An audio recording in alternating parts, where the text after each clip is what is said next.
Hello and welcome to the Cleft Mama podcast. This is a supportive space for families navigating life with a baby diagnosed with a cleft lip and/or palate. Here we share real experiences, practical guidance, and conversations with parents and professionals to help you feel informed, supported, and less alone. I'm your host, Anja Paune, and I'm excited to get started.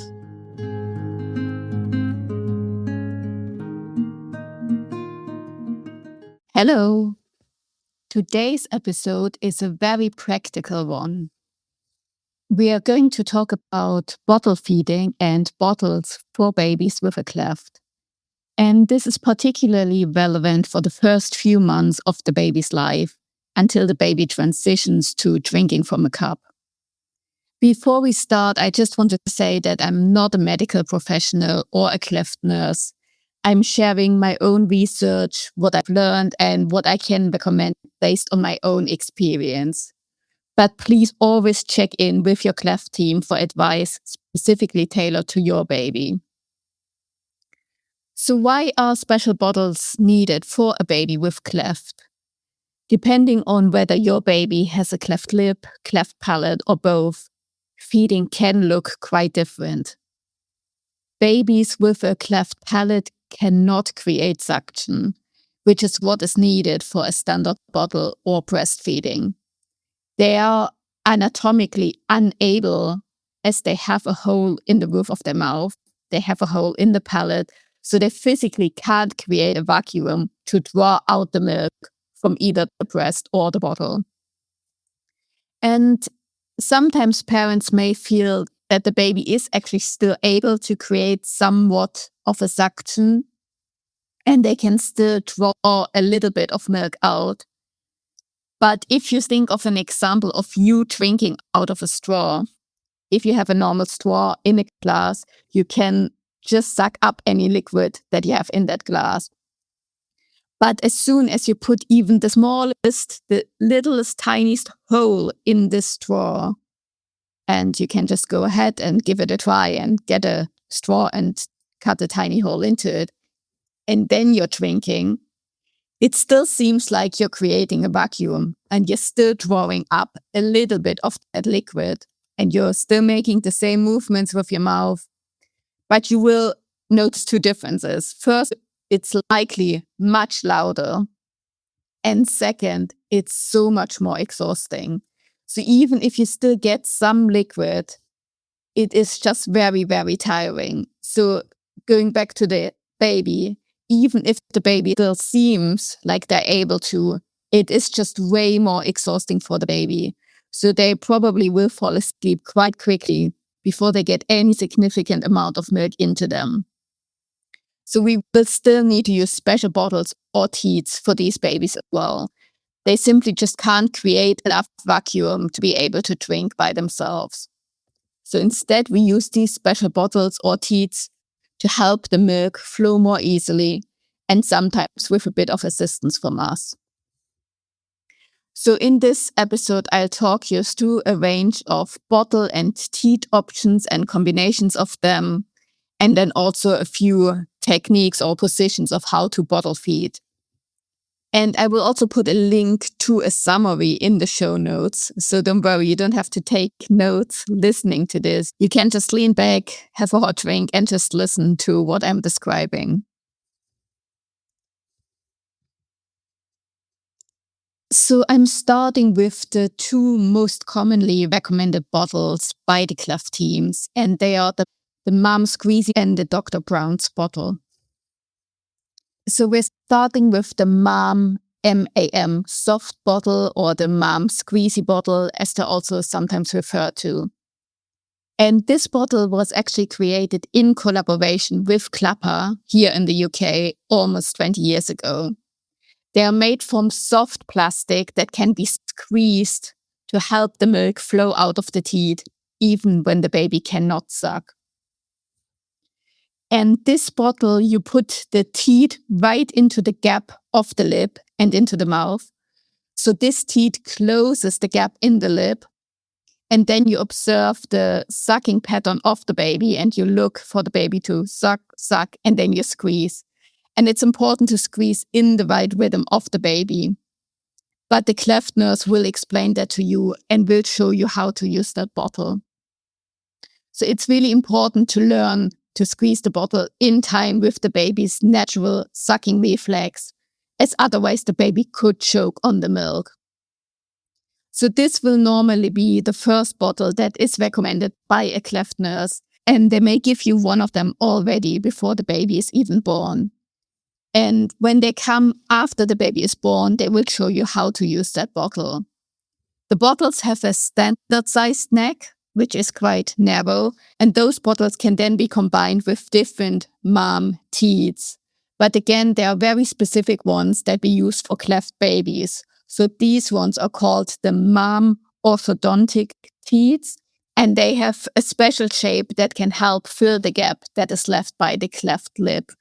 They help the baby to seal off the gap in the mouth. They are also suitable for babies that don't have a cleft lip, but just a cleft palate.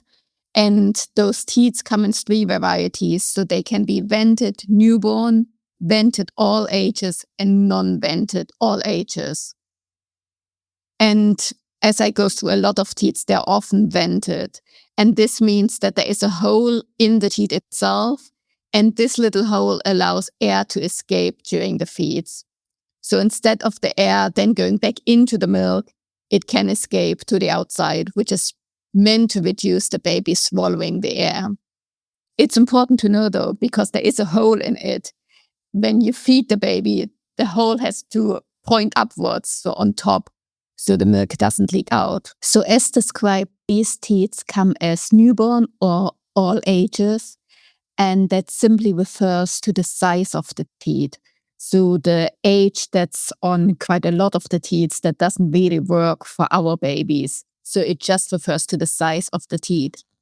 A newborn teat here might be for a smaller gap in the lip, and all ages might be for a bigger gap. So there may also be a lot of newborns that are actually using all ages teats because they just are the ones that fit that gap the best. But the cleft nurse will look when they first meet you to see which size to use and if that is the right bottle to use. Those orthodontic teats are made from latex, which means that they swell up as they're being used and they should be replaced every 4 to 6 weeks. Because they swell up, this makes the material a bit more porous and it's not as easy to clean. So then it becomes unsafe for your baby to have them if you use them after the 6 weeks, because you can no longer guarantee that they're actually getting sterilized. So you have to replace those teats quite regularly. And to assemble the mom squeezy bottle and put it all together, that's quite simple.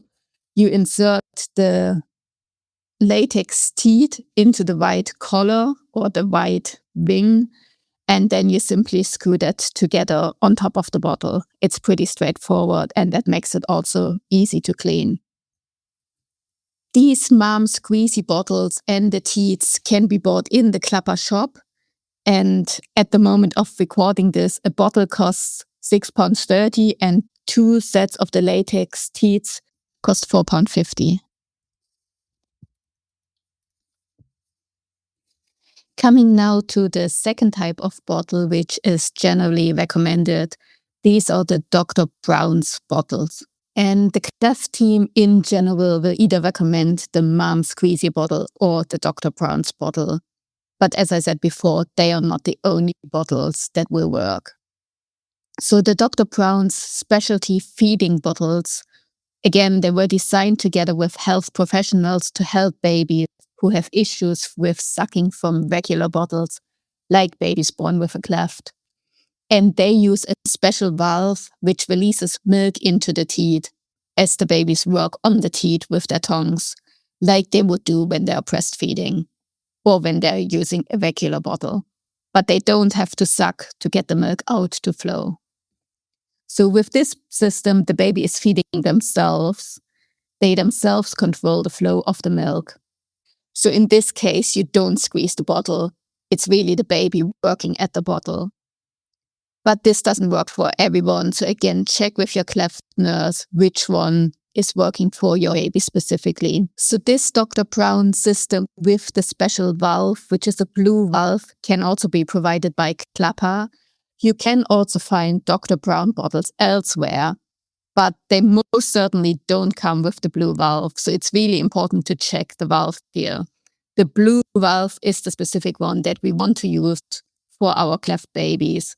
And there are other ones that are called anti-colic valves, for example. They are green and they are not the right ones to use. So if you need another bottle, you can buy the other bottles, but then you have to change the valve to make sure it works for your baby. For those Dr. Brown bottles, it's recommended to not sterilize them more than 30 times and not sterilize the blue valve at all. Assembling this bottle is a bit more tricky compared to the mom's squeezy bottle. You first have to snap the blue valve into the teat, then you insert the teat into the white collar or this white ring again. Then you assemble the internal vent system, and then you put this assembled internal vent system into the bottle, and at the end you put the valve with the teat on top of the bottle and close it and tighten it. So these Dr. Brown bottles you can also get from the Clapper shop, but they're quite a lot more expensive than the mom squeezy bottles. So a bottle here costs £9.50, or you can also get a set of 2 small bottles with teats for £28.50. What is really important to know though, you can request a welcome pack from Clapper, and you can do that after the cleft nurse has first been with you, after the baby was born, to assess which bottle works for you. And then you can request one set of those bottles from the Clapper website. So I'll put the link to that welcome pack request form on the show notes. Coming now to the next type of bottle, which is the Habermann, or also Medela Special Needs Feeder. It's actually the same bottle. So it's from the company Medela. It's the Medela Special Needs Feeder. And it was invented by Mrs. Habermann from the US. And that's also why it's sometimes called the Habermann bottle. She was a mother of a baby with a cleft lip and palate as well. And she recognized that when the baby presses on the teat of a normal bottle, actually only very little milk comes out. And the baby is really just pushing the milk back into the bottle, because that's where it's the least resistance against the air in the bottle. So the milk goes back into the bottle rather than out through the hole of the teat. The Habermann feeder was then invented by her, and it has 4 parts as well. So it has a bottle, a teat, and a collar, which is same as for the mom squeezy bottles or other bottles. And it also has a valve. So this valve is the special part which stops the milk from being pushed back into the bottle. The teat of the Habermann feeder is very long, and it has a nipple part and then a longer neck part before the valve.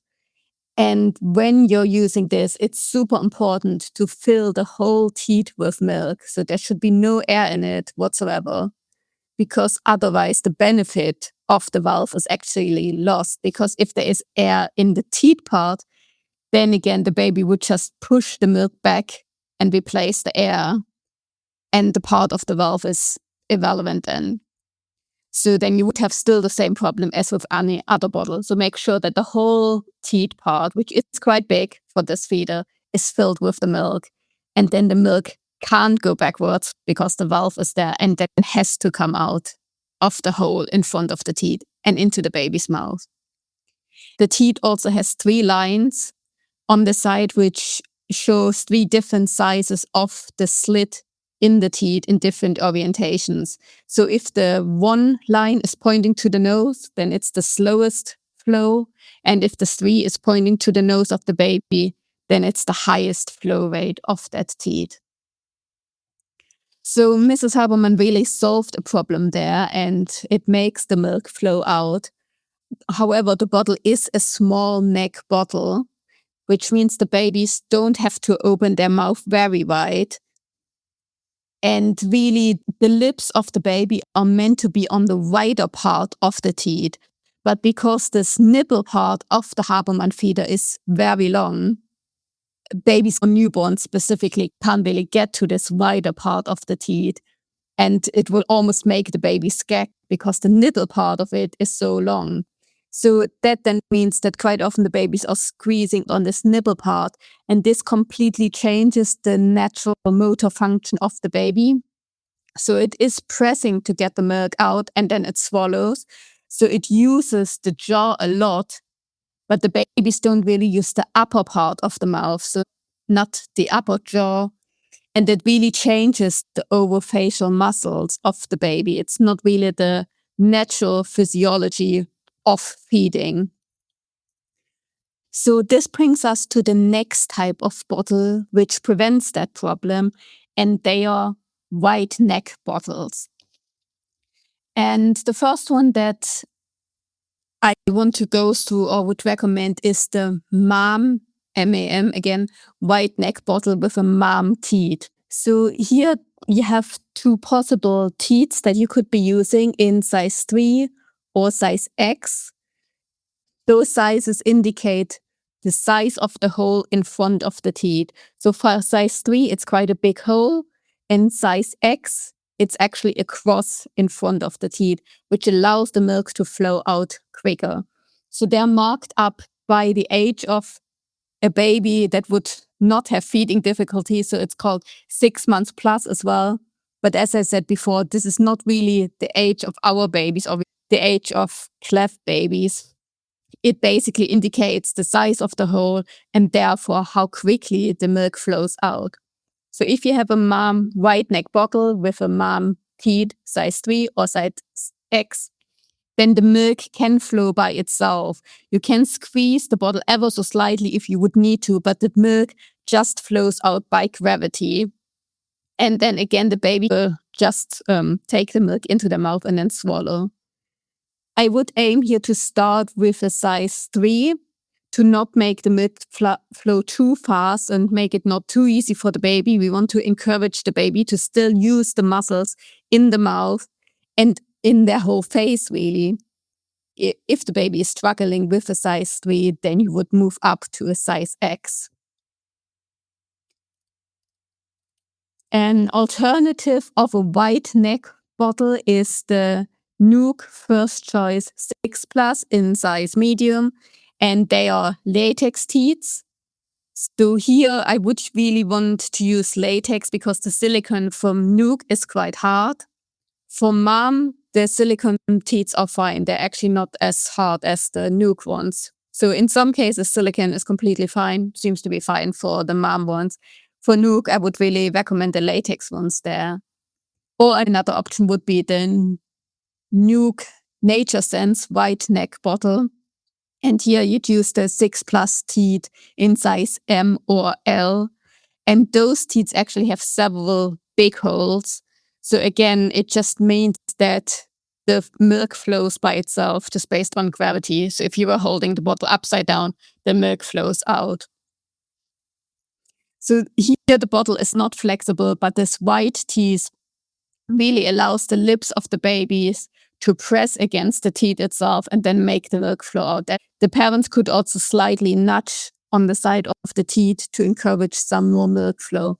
But normally, if that is the right bottle that works for your baby, then they can figure that out quite quickly and feed themselves. There are also other wide neck teats and bottles, but I've not seen them all, so I can't really comment on them. But why is it encouraged to use a wide neck bottle? So for a wide neck bottle, the baby really has to open their mouth very wide, which is what they would be doing if they were breastfeeding. And opening the mouth so wide is simply not required with a standard neck bottle. But really, if you have this wide open mouth, it trains the orofacial muscles. And you can see when they have a wide open mouth, they also use wave-like movements of the tongue to get the milk out.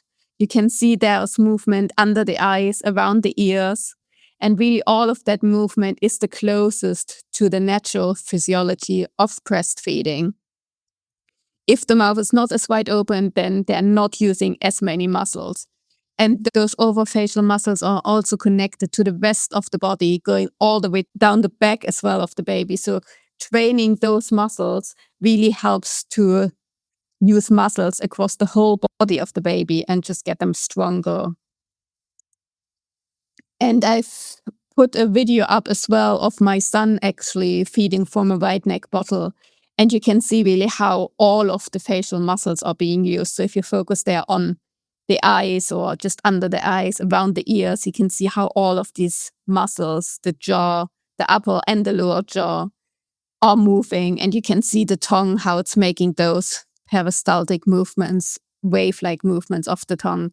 So you can see how a wide neck bottle really encourages use of the whole overfacial muscles. When would you start using a bottle? Bottles are introduced pretty much straight after the baby is born. The Cleft nurse will come and will show you how to use the standard bottles. Then you can try out different types of bottles and always check that it works for your baby. Again, speak with your Cleft nurse if you're unsure. If you were aiming to eventually get to breastfeeding, such as I still am, then it's better to start out with near breastfeeding methods, and I can talk about that. But you would only start the bottle once this is established. So at about 3 weeks, 4 weeks, you introduce the bottle as well.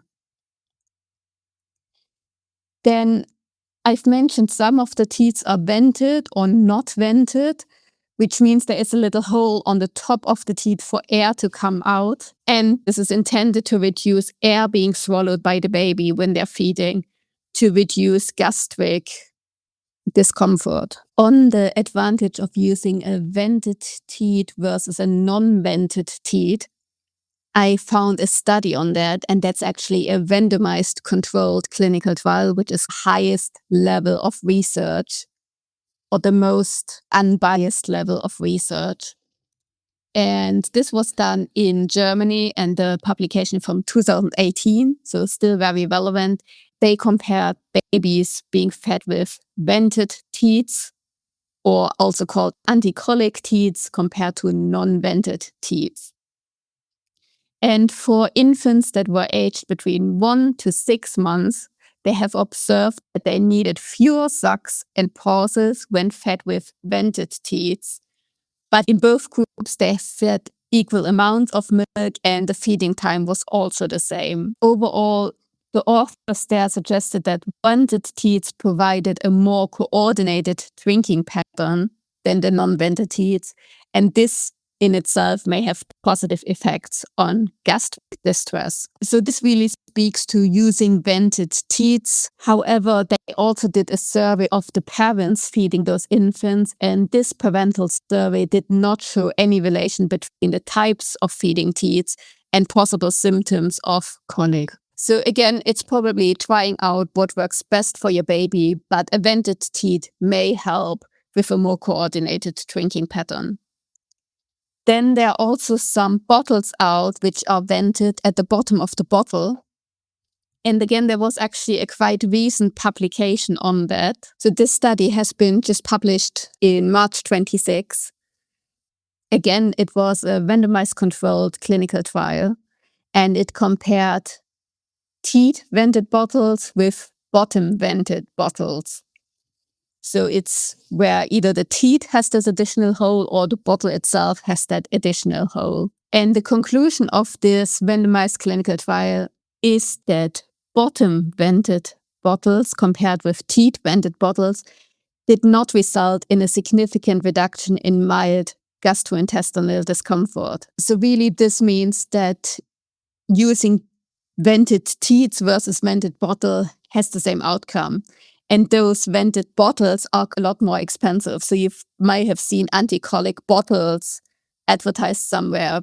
But just based on this study, on this conclusion, it seems that it's not worth using those bottles and having all the additional parts that need to be sterilized and cleaned when a vented teat will just give you the same outcome. I have to disclaim here, I found that in infants aged between 0 to 90 days, in older infants aged 61 to 90 days, there was a significant reduction in the gastrointestinal discomfort, but this was done in a post-hoc analysis. So that means that the study was not powered for it. So those results should be taken with a pinch of salt at this time, and they need a proper trial to test that. So at least for the younger babies, it doesn't seem to be worthwhile having a vented bottle instead of a vented teat. Now, in this last part, I want to briefly describe as well what's important in how you actually feed the baby. And that's both how you hold the baby and then what to do with the bottle. So it's very important that you hold the baby in a stable position, or that it doesn't have to use any energy on stabilizing itself, but really can use all of its strength on the drinking, on getting that bottle to empty. So it's important here that you, as the person holding the baby, are sitting somewhere in a comfortable, stable position, and that the baby is secured as well and feels stable. It is really hard work pressing on that teat, and we want the baby to use all of its strength for the drinking. So one position you could be trying out, for example, is you sitting cross-legged, and then you have your baby in your arm, and then your arm and the baby is on top of a pillow, a nursing pillow, for example. And then the baby's feet can also be pressed against your thigh in that position. And it's really important for the baby's feet to not be loose and flopping around, because it just gives it a more stable position if the feet are resting against something.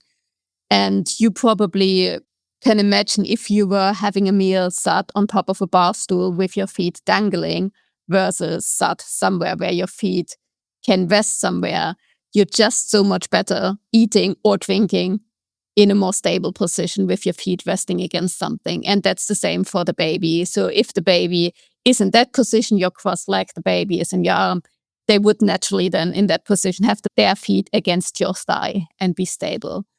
Another position that my husband is using quite often is that he puts his legs a bit higher up. So he bends his legs and puts the feet on the stool also. And then he puts the baby on top of his thighs with the legs facing towards the stomach. So again, the baby's feet are resting against your stomach, so they are in a more stable position. And the baby is facing you.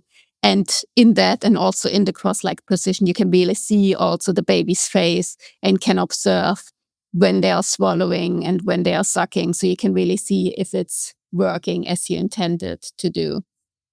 When you have the bottle, it's very important that the baby opens the mouth very wide and has those pursed lips.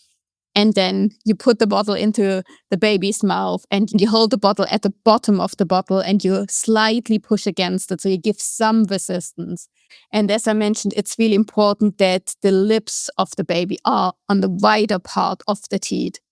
And if you're not giving that ever so slight resistance against it, then the wet lips of the baby may just slip to the smaller part of the teat. And then they're just squeezing on that smaller part. And really that just closes off the milk flow. So there's very little, if anything, coming out when the lips move to that smaller part. So it's really important to keep the lips on the wider part of the teat, of that wide neck bottle teat. And you do that by giving a bit of resistance to make sure that the baby's lips stay there. If the baby needs a bit of assistance in getting enough milk out before it's falling asleep or before it gets too tired, then you can also continuously put a bit of pressure on the bottle. But here you don't want to do a rhythmic squeezing. It's just continuous holding the pressure of the bottle. And here, again, you have to find the optimum. Don't press too much so that too much shoots out and the baby just gets too much in one big swallow. But just find the optimum, just supporting the baby a little bit before it gets too tired. But we really want the baby to also do as much work themselves, because it really trains, like I mentioned, all these overfacial muscles, which in turn are connected to other muscles in the rest of the body. So it's important to get the baby to train that as well and just get the baby as strong as it can get. With everything I have said here, the most important is that you find something that works for you. So if you've always used the mom squeezy bottle and that works for you, stick with it. It's the most important that the baby gets fed, gets the milk inside the baby, and the baby grows. If you're hearing that and there are some struggles, or you might just want to try out alternatives, then I'd really recommend try out a wide neck bottle and look at the different options there and see if there is one that works for you. But again, the most important is that the baby is fed. You know your baby better than anyone else. You find the right way for you and your baby. So please just take this as some ideas, but stick with whatever works for you and just ignore the rest if it's not relevant. Please don't feel pressure to make any changes. If everything is working fine, then that's great. Thank you very much for listening.